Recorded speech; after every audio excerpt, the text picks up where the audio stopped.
y voy a ir a tomar la captura de pantalla. Listo, ya tomé la captura de pantalla. Quien quiera cerrar su cámara no hay ningún problema.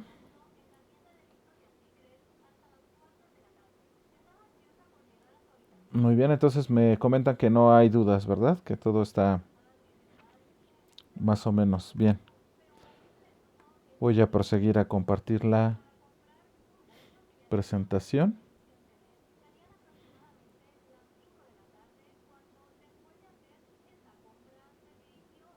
Muy bien.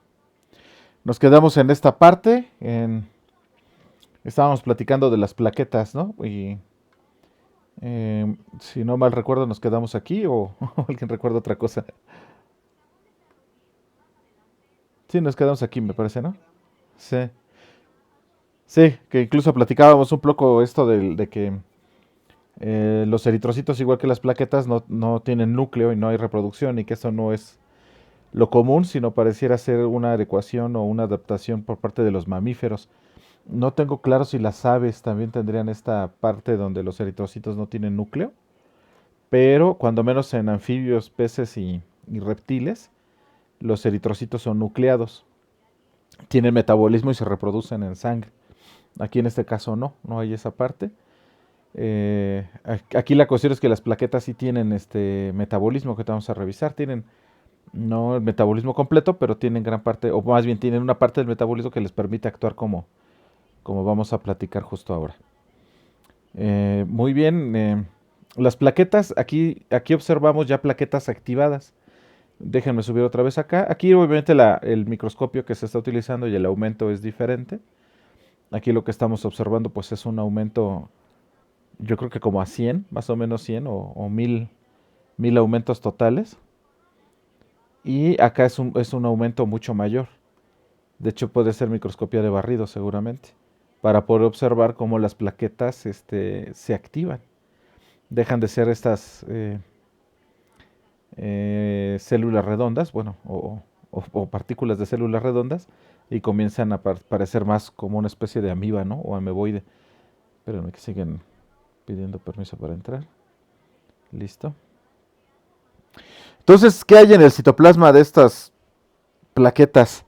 Pues hay moléculas de actina y miosina. Y si ustedes recuerdan, pues la actina y miosina son los responsables precisamente de la contracción muscular. Son las dos proteínas que se reconocen como responsables de acortar las células musculares. Esta actina y miosina seguramente tiene una función precisamente en la elongación de estos pseudópodos, ¿no? Estas partes elongadas del citoplasma. Son proteínas contráctiles similares a las que se encuentran en las células musculares y además hay otra proteína contráctil, la trombostenina, que puede contraer a las plaquetas. La trombostenina es exclusiva del sistema de... O sea, esta no la van a encontrar en músculo, por ejemplo, pero también es una proteína contráctil. Espérenme que están solicitando otra vez entrada. Ahí está. Restos de retículo endoplásmico, que les digo, porque tienen una parte que tiene funcionalidad. El aparato de Golgi, que sintetiza varias enzimas y especialmente almacenan cantidades grandes de iones calcio, que te vamos a ver. Bueno, les decía que no tienen núcleo, sin embargo tienen, no estoy seguro si tengan segmentos de ADN o tienen segmentos de ARN codificable, que lo que hace es precisamente cuando se activan de inmediato comenzar con la sintetización, con la síntesis de las enzimas. Que ahorita vamos a revisar algunas de ellas. Las mitocondrias y los sistemas enzimáticos que tienen la capacidad de formar pues, ATP y ADP, porque eso es sumamente importante. O sea, una vez que se activan tienen una capacidad metabólica o una actividad muy grande, pero poco a poco vamos viendo. ¿Qué más hay? Hay sistemas enzimáticos que sintetizan prostaglandinas, que son las hormonas locales que causan muchas reacciones vasculares, entre ellas pues, participan en la inflamación, participan en la activación de los sistemas de nocicepción o de dolor y también son responsables de la quimioatracción o quimoatracción hacia el sistema innato, del sistema inmune, el sistema innato. Y bueno, pues actúa también en otros tejidos locales que pues ayudan, les digo, también es parte esta de la inflamación. Una importante proteína llamado factor estabilizador de fibrina, que más adelantito la vamos a ver, que tiene su relación con la coagulación sanguínea, y tienen un factor de crecimiento que hace que las células endoteliales vasculares, las células vasculares lisas y los fibroblastos se multipliquen y crezcan. Es decir, provoca la cicatrización o provoca que empiece el proceso de replicación de las células del tejido dañado y con ello la reparación del daño. Lo que provoca el crecimiento celular que finalmente ayuda a reparar las paredes vasculares dañadas, es decir, la parte esta que podríamos considerar una cicatrización. Bueno, todo esto está dentro del citoplasma, precisamente de las plaquetas, como les mencionaba, una vez que se activan tienen esta función, les digo que parecen incluso pseudópodos de las amibas cuando uno ve las plaquetas activadas. Muy bien, vamos a continuar.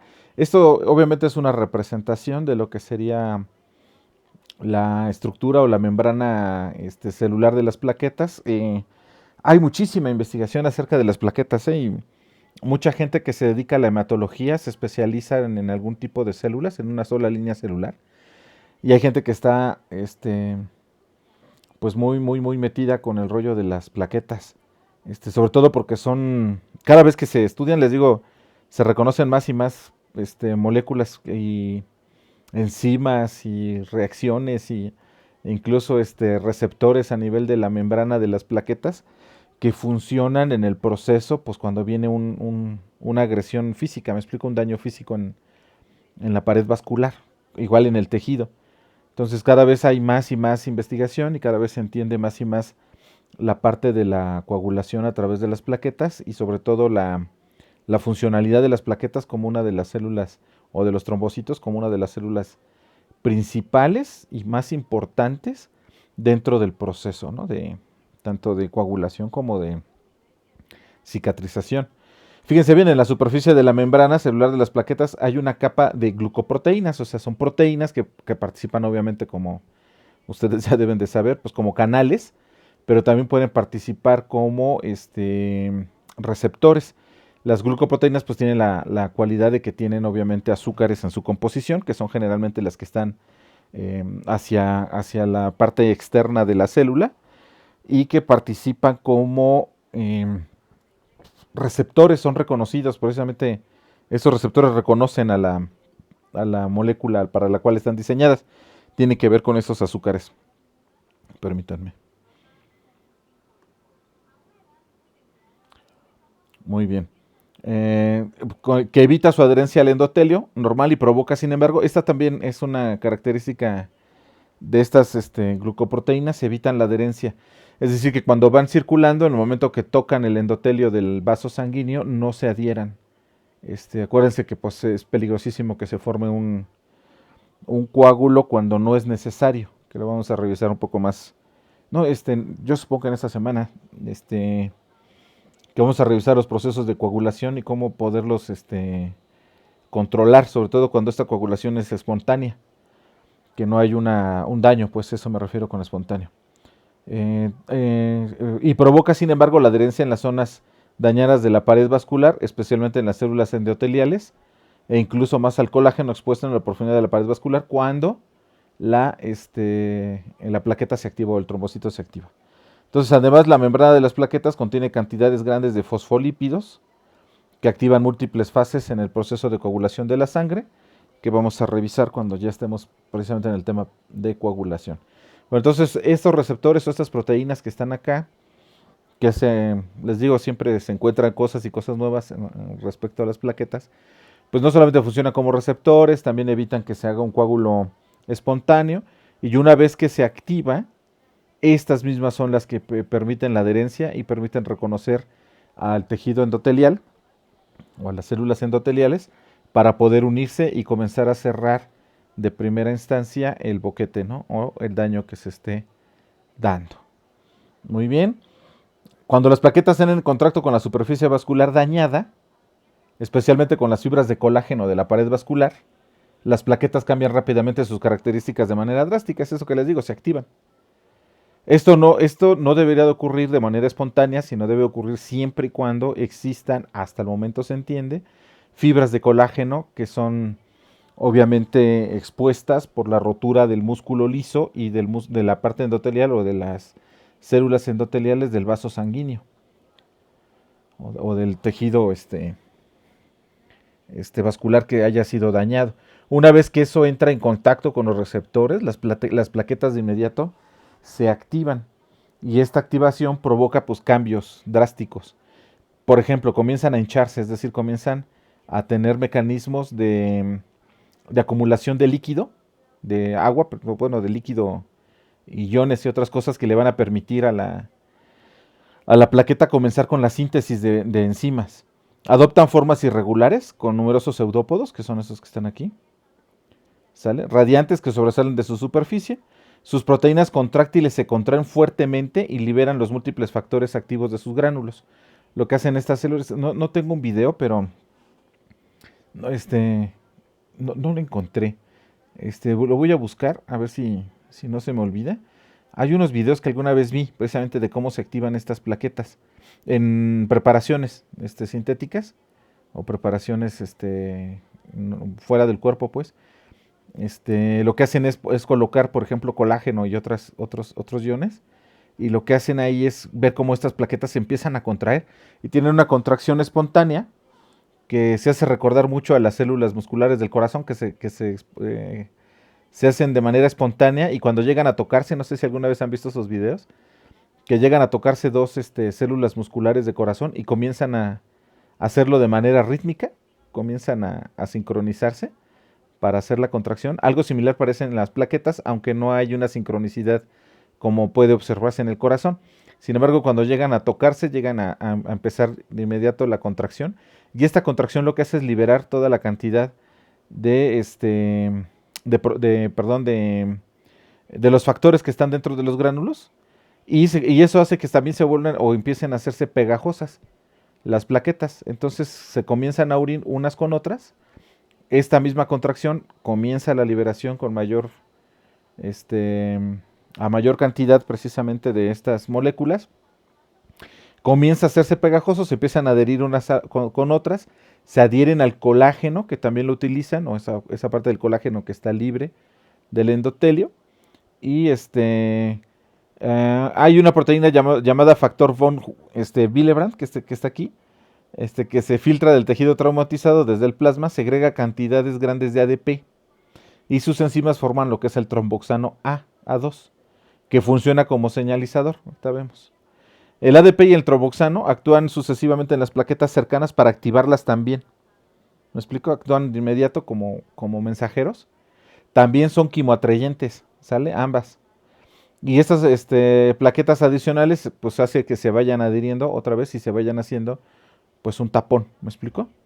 Por lo tanto, en el lugar de cualquier punción de vaso, la pared vascular dañada activa sucesivamente un mayor número de plaquetas. Y estas plaquetas a su vez activan a otras plaquetas. ¿Me explico? Cuando esto es en un proceso muy rápido que lo que hace es taponear de inmediato. Obviamente dependiendo el tamaño precisamente de la herida. Generalmente de este proceso que estamos hablando es un tapón plaquetario que ocurre todo el tiempo, ocurre todo durante el día cuando estamos a nuestras actividades diarias. Por lo general cualquier roce, golpe o que tengamos rompe pequeños capilares y estos pequeños capilares a su vez lo que hacen para sanar o para que no haya salida excesiva de sangre, pues son los pequeños tapones plaquetarios que se llaman, que sería un proceso eh, pues como más simple o menos complejo con relación a la coagulación como tal, que ahorita vamos a revisar. Jóvenes, tengo una llamada precisamente del lunismo. Denme unos 3 minutitos para atenderla y ahorita continuamos con la clase, por favor. Mientras vayan pensando si tienen alguna duda.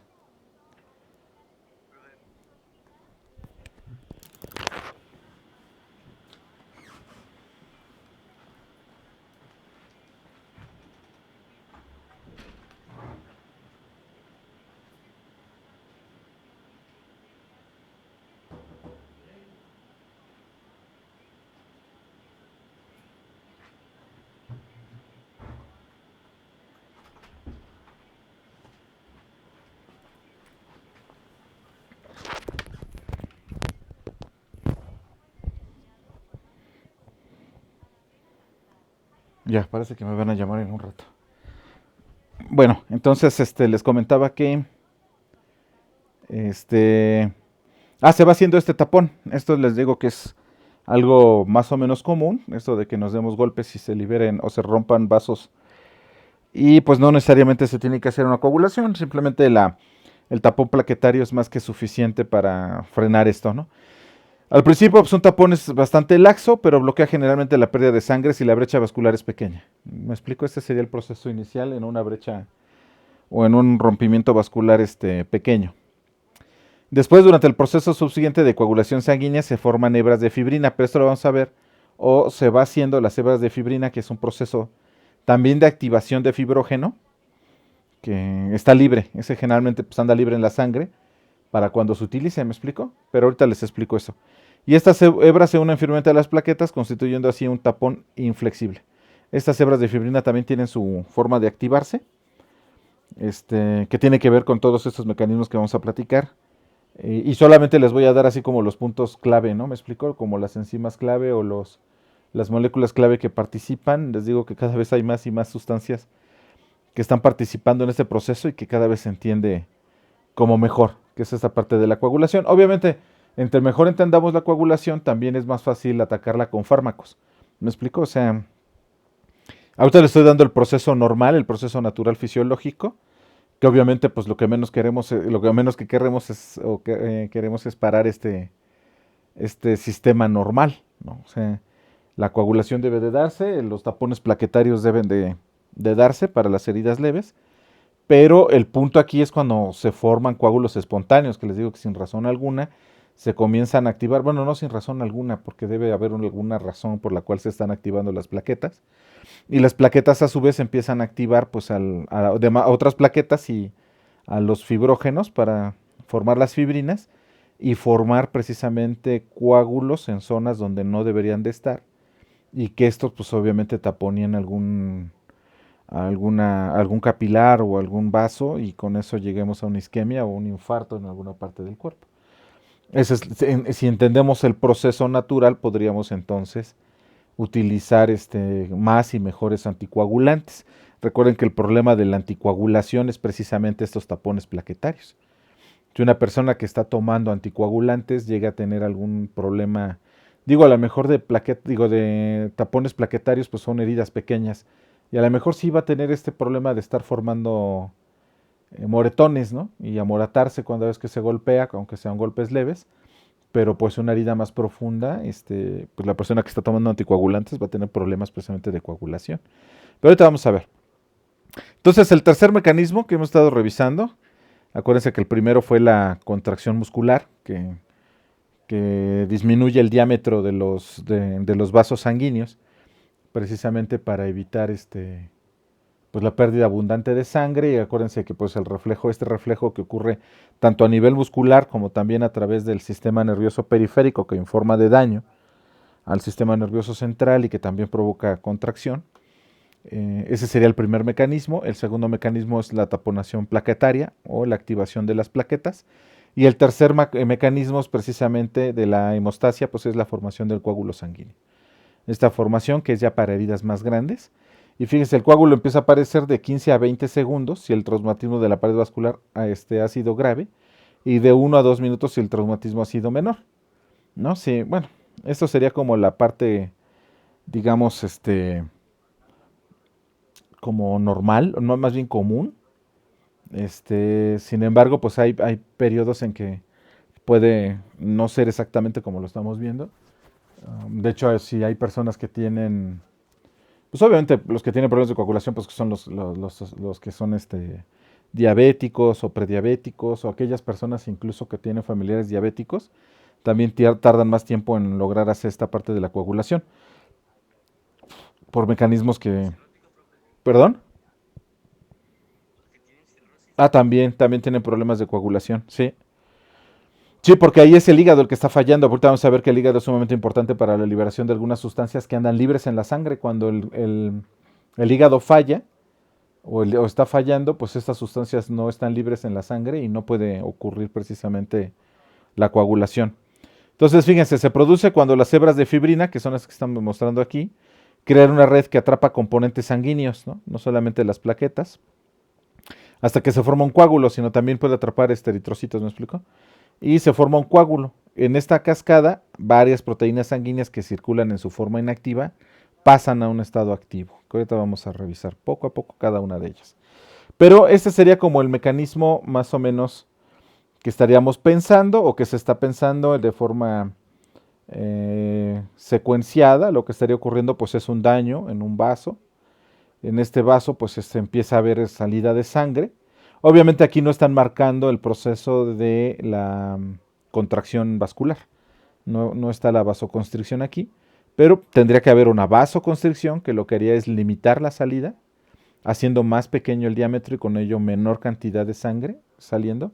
Y luego comienzan las plaquetas a adherirse. Obviamente, ¿qué las activa? Pues entre otras cosas, las fibras elásticas que están presentes en el tejido dañado. Esto activa las plaquetas, empieza una cascada de señalización entre las plaquetas, como platicamos hace rato, y comienza a generarse primero el tapón plaquetario. ¿Me explico? Y el tapón plaquetario comienza también con la activación del fibrógeno para que las fibrinas cambien su composición y comienza entonces a formarse la aparición de las fibras de fibrina o la fibrina comience a atrapar no solamente más plaquetas, sino también eritrocitos y componentes sanguíneos, y de esta manera formar lo que es un coágulo. ¿Me explico? Con fibrina ya, ¿no? Ese sería un coágulo verdadero. Y después lo que tiene que haber precisamente pues es una retracción del coágulo. En este caso, aquí, pues si termina aquí estamos hablando de un vaso que está siendo taponado, ¿no? En realidad esto no debería de ocurrir porque obviamente está habiendo un proceso de isquemia. Pero pensemos en esto como un proceso donde lo que va a lograr posteriormente pues es que se cure o haya continuidad precisamente del vaso sanguíneo sin que se taponee como tal. Tiene que haber una retracción del coágulo, que esa es la parte final que vamos a revisar, que también es importante. El mecanismo tiene que estar bien regulado, porque si no, pues empieza a haber problemas isquémicos, ¿no? Problemas de corte de circulación, que a lo mejor no llegan a un infarto, pero pues sí pueden llegar a un problema del tejido que no está siendo irrigado. Aún así, pues va a depender del tamaño, ¿no? Aquí estamos hablando de una forma general. Ya deberíamos de particularizar, pues va a ser dependiendo el tamaño del daño del que se está hablando, ¿no? Muy bien, aquí hay otra parte, ¿no? De cómo estaría goteando, aquí en este caso de que hubo un daño, no un corte como se observaba ya. Aquí sí se está viendo la vasoconstricción, ¿no? Viene el tapón plaquetario y después el coágulo de fibrina. El coágulo puede quedar hacia afuera sin ningún problema, ¿no? Incluso la mayoría de las heridas superficiales que tenemos, el coágulo se observa hacia afuera. Pues se forma lo que conocemos comúnmente como costra, ¿no?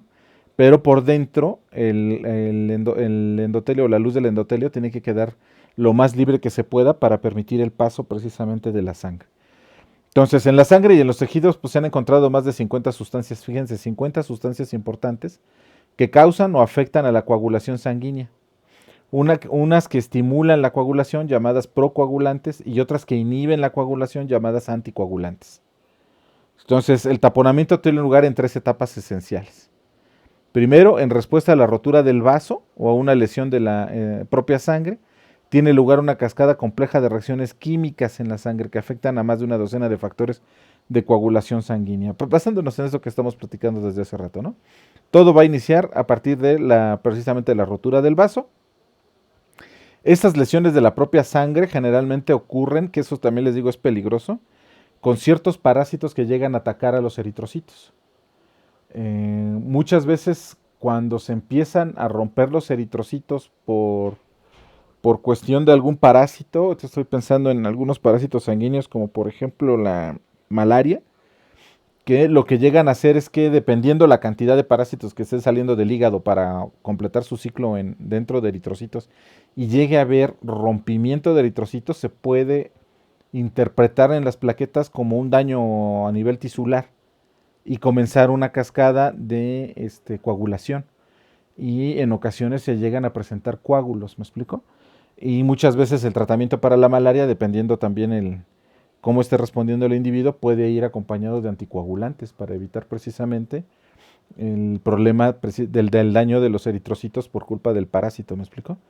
Pero bueno, en teoría debería de ser de forma natural después de un daño o una lesión al tejido, como había estado platicando, no solamente la parte endotelial, digo, la parte vascular, sino también la parte periférica de la piel y del tejido que está rodeando a o la parte de la piel, el tejido alrededor de la piel, que puede ser tejido graso, puede ser tejido muscular. Y pues obviamente llegando a los vasos, ¿no? A los vasos sanguíneos, dependiendo si es superficial o es más profunda. Sale, el resultado neto es la formación de un complejo de sustancias activadas, llamadas un grupo activador de la prototrombina. Que ahorita vamos a ir con calma. Este es como un diagrama un poco menos complejo de lo que sería la coagulación.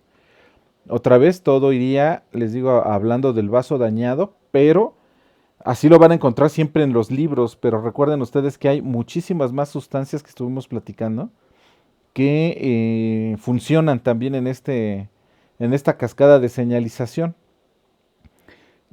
Porque el daño pues obviamente proviene también desde la periferia, ¿me explico? Claro, cuando ya estamos hablando del punto de coagulación, pues es más fácil hablar desde el punto de vista del rompimiento o del daño a nivel del vaso sanguíneo o pues sí, del tejido vascular. Permítanme un segundo.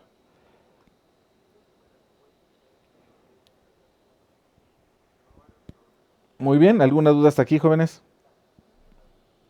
Entonces iríamos aquí en respuesta a la rotura del vaso. Hay unas sustancias activas que son un grupo activador de la prototrombina. ¿Sale? Vamos aquí. Déjenme ver mis lentes, con razón estoy como viendo borroso. ¿Dónde los dejé? Acá están. Precisamente esta parte de la prototrombina, fíjense bien. Acá estamos hablando, esta es la parte que les decía del hígado, que tiene varias funciones, ¿no? Entre ellas, pues la liberación de prototrombina, también de algunas, por ejemplo, la vitamina K, que tiene que ver precisamente los microorganismos que tenemos en el colon. De ahí que cuando lleguemos ahí lo vamos a platicar un poco más a detalle. Pero se acuerdan cuando estuvimos platicando y les decía yo acerca de precisamente los microorganismos que tenemos en el colon o en intestinos y que nos ayudan precisamente, pues no solamente a la nutrición. Aquí hay otro factor que ayuda y uno puede decir, ¿cómo ha sido esta coevolución con estos microorganismos que hasta en un proceso como la coagulación tienen que ver? Pero bueno, llegando ahí lo platicamos con calma. Aquí al menos, cuando menos estamos hablando de dos sustancias que son liberadas por el hígado de manera normal, o sea que constantemente lo están haciendo, no tiene que haber una respuesta en nada. Esto es de manera espontánea, se libera prototrombina y se libera fibrinógeno, perdón. Constantemente se está liberando en el plasma. ¿Me explico? Fíjense bien, el activador de la prototrombina cataliza la conversión de prototrombina a trombina. ¿Qué es esto que está aquí? ¿Sale? Este activador, que es en realidad una serie de más, aquí le estamos poniendo factor X, pero en realidad es un montón de sustancias que están siendo liberadas precisamente por las mismas plaquetas, por el endotelio, por el músculo, por el mismo, ¿cómo se llama? Tegumento, ¿no? O sea, la piel y sus derivados, estarían liberando precisamente una serie de factores que les digo, entre más y más y más se entiende que hay más y más sustancias. No todas tienen que estar presentes, jóvenes, ¿eh? Los trabajos que se han hecho con ciertos factores es más que suficiente para lograr la activación de de la prototrombina. ¿Me explico? Y transformarla pues en una enzima. ¿Qué va a hacer esta prototrombina o el activador es cambiar a prototrombinasa y cambiar la prototrombina en trombina. ¿Sale? Y fíjense, la trombina actúa como una enzima para convertir el fibrinógeno, que estaría aquí libre, en fibras de fibrina. O sea, el fibrógeno se parte, se corta con la trombina. Y lo que hacen es formar una red que atrapa pues, plaquetas, células sanguíneas y plasma para formar el coágulo. De manera muy simplificada, que ahorita vamos a revisar otros pasos aquí intermedios. Esta sería como la parte de la coagulación. Aquí le llamamos factor X, en realidad este factor X está compuesto de muchos factores que son liberados precisamente por la rotura, por la activación de las plaquetas, y de esta manera se activa la prototrombina cambiándose a prototrombinasa, cambiando la prototrombina a trombina. ¿Me explico? Activador de esto. Y la trombina a su vez lo que va a hacer es cambiar el fibrinógeno a fibrinas. Estas fibrinas son, en el fibrinógeno así, cuando está en su forma combinada o larga, no es pegajosa, no es una fibra pegajosa. La trombina al cortarlo cambia su forma o su constitución molecular y se vuelve pegajosa. ¿Qué significa pegajoso? Adherente. Es decir, que no solamente hay intercambio a nivel de la molécula, o sea que haya mayor afinidad y con lo tanto se pega con otras moléculas, sino también a nivel atómico.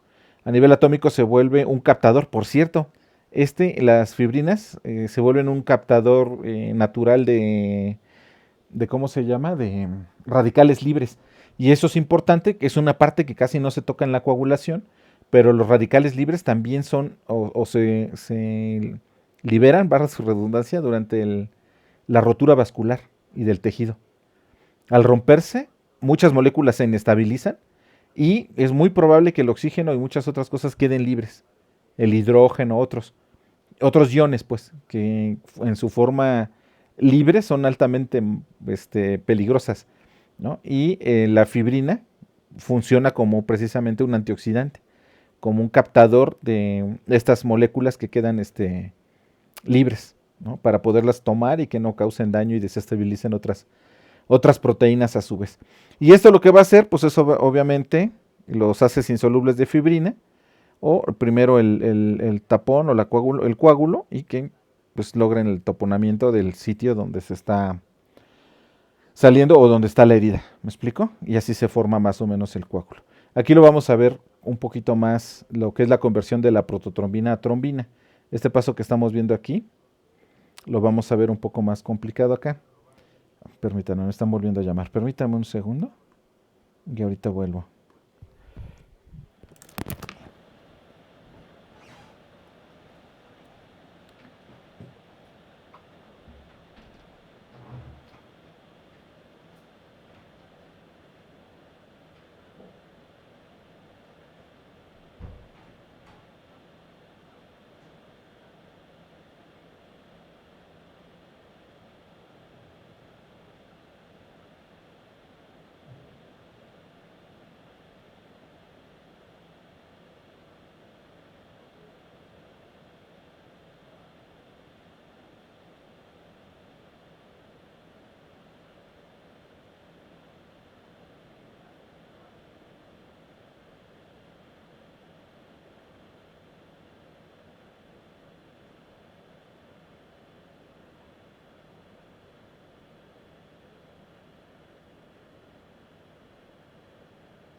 Listo, jóvenes, perdón. Que tenemos un detallito ahí que salieron los resultados del SNI y tengo que llevar una carta, bueno, más bien una carta del unismo, pero parece que ya está listo todo. Muy bien, entonces les decía que vamos a hacer la conversión de la prototrombina a trombina y esta que le llamamos factor X acá, ¿no? Que en realidad pues es el factor activador, dependiendo del autor como lo vayan viendo o qué tan antiguo sea el libro, pues se va a llamar activador o factor activador de la prototrombina, que se le llama así pues porque en realidad no es uno, son varios, e incluso se está creyendo hoy en día que hay una cascada de pasos aquí para activar de la prototrombina a trombina. Pero lo primero pues es que se forma el activador, estas sustancias, ¿no? Que activan o que se le conocen en su totalidad como factor o factores activadores de la prototrombina, como resultado de la rotura de un vaso sanguíneo, de su lesión o por sustancias especiales presentes en la sangre, que no es otra cosa más que la liberación de esos gránulos o la liberación del contenido de los gránulos presentes en los trombocitos. Segundo, el activador de la prototrombina en presencia de cantidades suficientes de calcio iónico convierte la prototrombina en trombina. Esto es importante porque esto es lo que va a determinar si o el tamaño de la lesión. ¿Me explico? ¿Se acuerdan que les dije en un principio que dentro del citoplasma de los trombocitos o de las plaquetas había cantidades importantes de calcio? Entre más cantidad tengan ustedes de trombocitos activos, mayor cantidad de calcio a nivel local van a encontrar. ¿Me explico? A mayor cantidad de calcio, lo que van a hacer es cambiar mucha cantidad de prototrombina a trombina. Y esto da como resultado mayor cantidad de fibrógeno cambiado a fibrina. ¿Me explico? Bueno, primero al monómero y luego a las fibras de fibrina, porque primero cortan y luego cada monómero se une para formar fibras de fibrina, ¿me explico? También en presencia de calcio, que ahorita lo revisamos. Entonces, ¿qué es lo que va a promover que se haya una coagulación grande o pequeña? Esta cantidad de calcio que va a hacer el cambio hacia acá, junto con el activador, ¿me explico? Entonces, a mayor cantidad de trombocitos activos o activados, mayor cantidad de prototrombina y mayor cantidad, por lo tanto, de fibrinas. Y con eso, pues se haría un coágulo más grande o la formación de coágulos más grandes. Obviamente, si ocupamos también fibrina cuando hacemos el taponamiento por plaquetas, este que es más pequeño, pero la cantidad que cambia es muy poca, muy baja, porque la lesión es muy pequeña. Entonces, la cantidad de calcio que activa esto es muy pequeño. Entonces, la prototrombina junto con el fibrinógeno, pues es liberado por el hígado. Por eso, cuando decían hace rato de la cirrosis, ¿no? Hay problemas de coagulación, sí. También cuando el hígado está inflamado o tienes un problema con hígado graso, empieza a haber también problemas de prototrombina y de fibrinógeno. Entonces, aquellos individuos que tienen problemas, a veces que son muy obesos, pero pues obesos tipo norteamericano, tienen problemas también de repente de coagulación, porque el hígado está demasiado ya saturado, me explico, demasiado graso para empezar a liberar pues algunas funciones normales, me explico, como esto que está aquí liberando.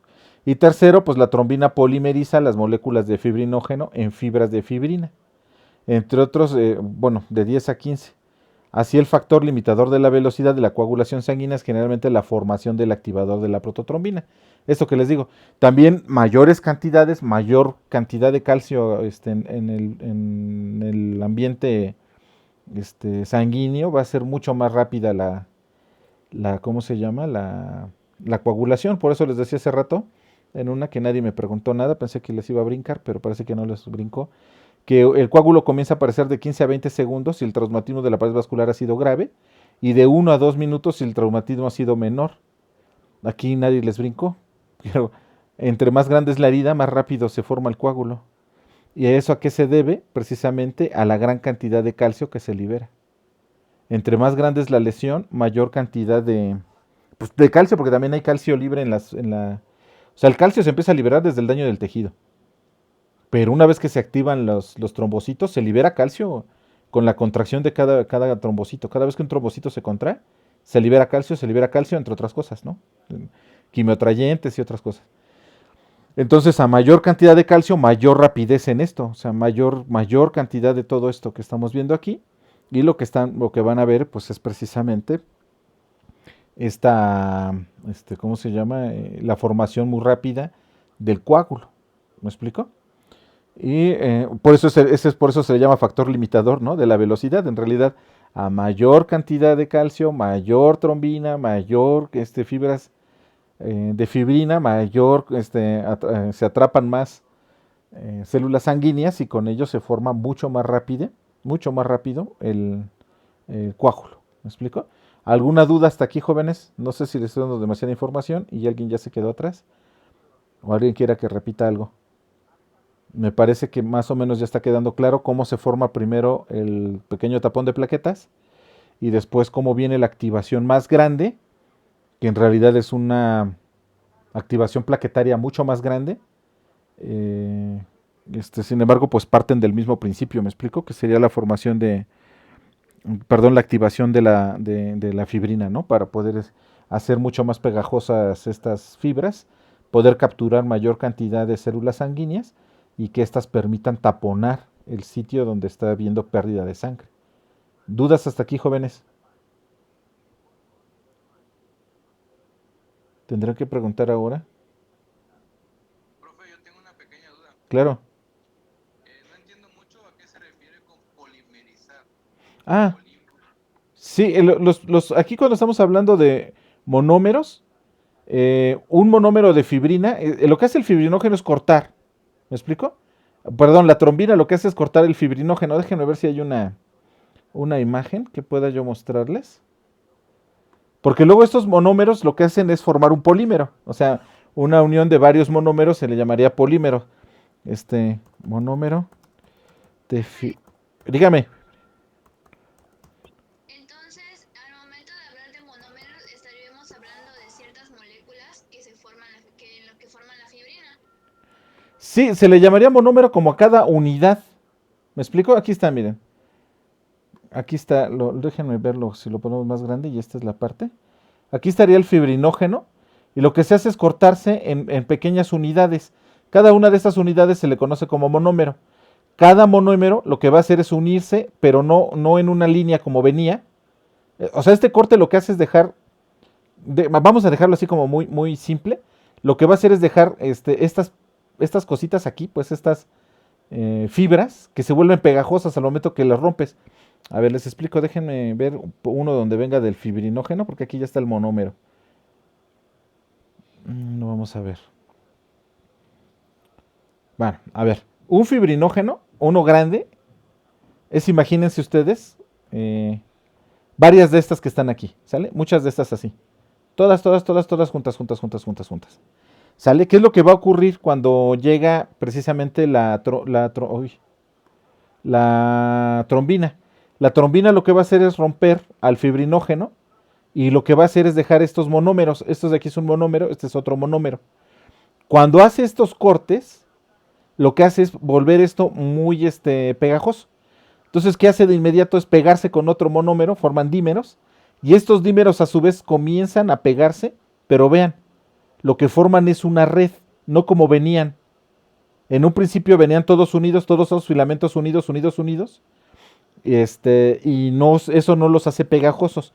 Al momento que los mismos, los trombocitos, ay, otra vez se me olvida, la trombina, esto con trombocitos, trombina, la trombina que sería la enzima, hace el corte, hace esto que se vuelvan pegajosos estos segmentos finales.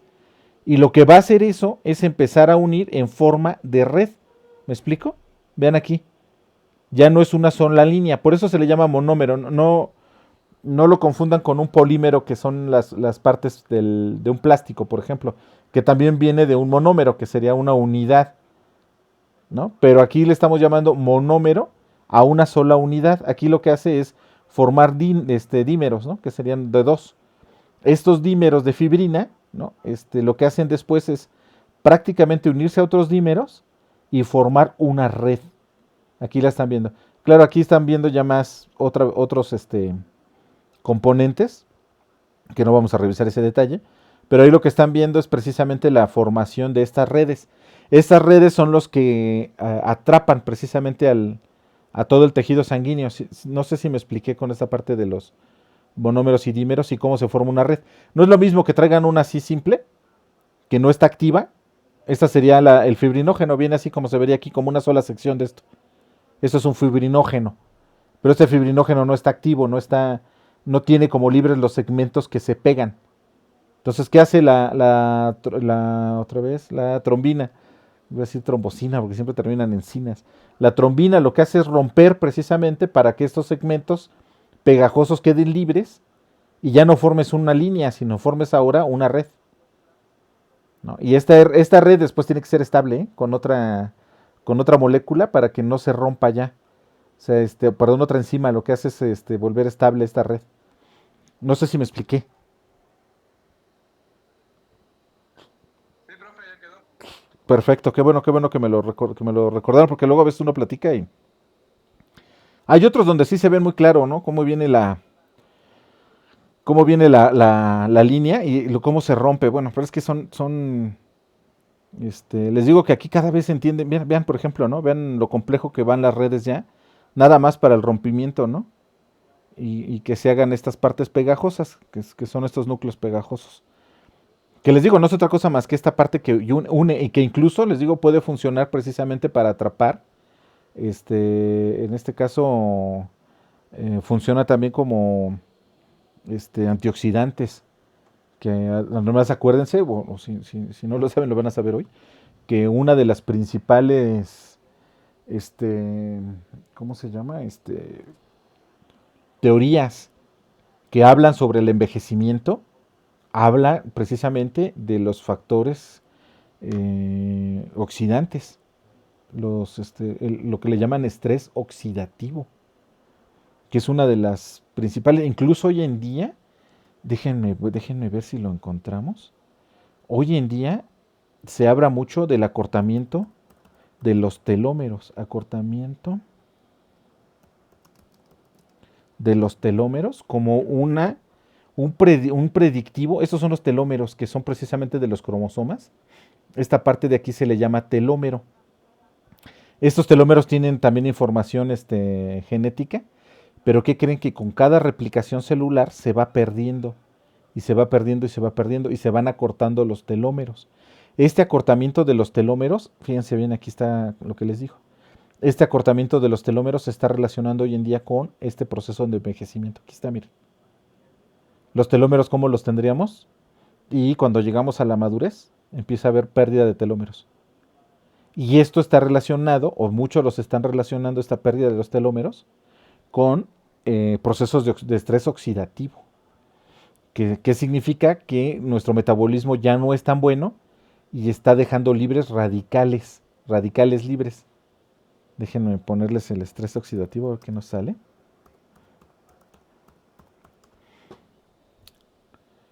Aquí está, pues aquí están todas las cosas que nos estresan, ¿no? Desde el punto de vista oxidativo. La radiación UV, pues la contaminación, la radiación, el tabaquismo, el estrés, las infecciones que son sumamente importantes. Un cuerpo que es altamente atacado, o sea que un cuerpo enfermizo dura menos. Las inflamaciones, cuerpos que se llegan a inflamar.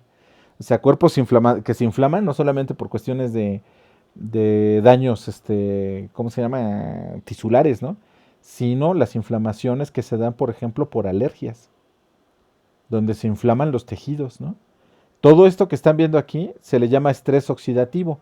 ¿Y qué hace el estrés oxidativo? Pues es liberar, como su nombre lo indica, radicales libres de oxígeno, de hidrógeno, y no recuerdo qué otra. Aquí están.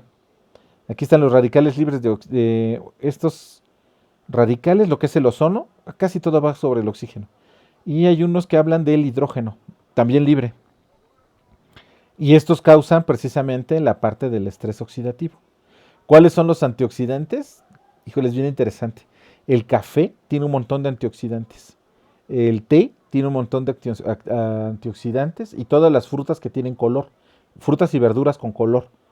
Generalmente los colorantes, estos colores, son antioxidantes. Los colorantes que se utilizan en la naturaleza para generar color, como su nombre lo indica. Entonces, jitomates, que son zanahorias, betabeles, todas estas frutas y tubérculos, cosas que tengan mucho colorante, son capaces de unirse a estas partes. Los fibrinógenos, perdón, las fibrinas se unen a estas y atrapan todo lo que se haya liberado de oxidantes durante el proceso, durante el daño tisular. ¿Me explico? Esta es una de las teorías más aceptadas hoy en día sobre envejecimiento, ¿eh? Y además ni me lo van a creer, pero vino de estudios con murciélagos. Porque alguien por ahí, no sé si ustedes sepan que entre más pequeño es un animal, menos tiempo de vida tiene. O sea, si ustedes piensan en un ratón llega a vivir, por ejemplo, una rata llega a vivir unos 3 años, más o menos en condiciones de bioterio. Un ratón llega a vivir 2 años en condiciones de bioterio. Entonces uno puede predecir cuánto va a vivir el animal, en mamíferos, ¿eh? Cuánto va a vivir el animal dependiendo su tamaño. Por ejemplo, los elefantes viven muchos años. ¿Me explico? Cuando alguien volteó a ver con estas teorías de historias de vida que se llaman, que es decir, cuánto vas a vivir, alguien se dio cuenta que los murciélagos son muy pequeños, del tamaño de ratones, y viven hasta 20 años.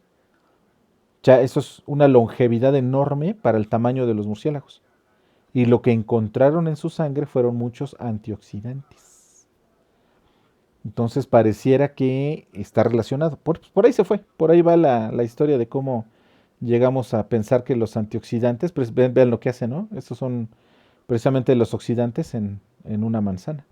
Provocó la oxidación de toda la manzana. Entonces lo que hay que evitar es precisamente la oxidación, pues, la oxidación a como dé lugar. Al menos hasta el momento, ¿me explico? Y les digo, aquí hay, vean, aquí hay algunos que ya están marcados aquí como la vitamina C, vean la cafeína, esto que es del té que no alcanzo a leer bien, la vitamina E, que hay otra, por supuesto el vino, ¿no? El resveratrol del vino, ¿no? Que es sumamente antioxidante.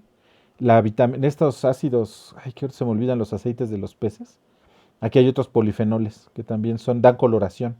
De hecho, muchos animales que utilizan o que son muy coloridos, sobre todo en las aves, utilizan estos antioxidantes precisamente para unirlo uno, dar color en las plumas y dos, ser más saludables. Bueno, en fin, ya nos desviamos un poco, pero era importante que lo supieran. Y el fibrógeno también es estos monómeros, cuando se empiezan a unir y demás, son capaces de capturar esos radicales libres que quedaron ahí por el daño del tejido que liberaría radicales libres. ¿Me explico? Bueno, muy bien, jóvenes. Si no tienen mayor duda o si quieren platicar algo acerca de esto, pues podrían hacer preguntas justo ahora.